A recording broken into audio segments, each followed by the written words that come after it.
आज हम लोग इस लैडर फ्रैक्शन को सिंप्लीफाई करेंगे।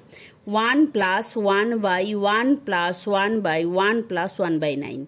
इसको करने का दो तरीका होता है। एक नंबर 1 शॉर्टेस्ट तरीका 1/9, इसको ऐसे लिख लेंगे 1 9।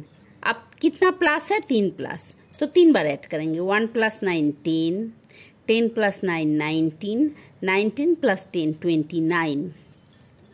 तो आंसर होगा 29/19, 29/19 और 2 10/19।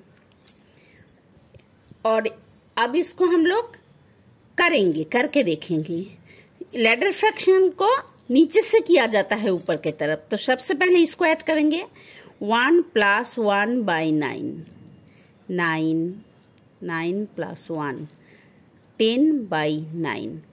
अब ये 10/9, 1/10/9 मतलब 9/10, तो ये हो जाएगा 1 + 9/10, 10, 10 + 9, 19/10।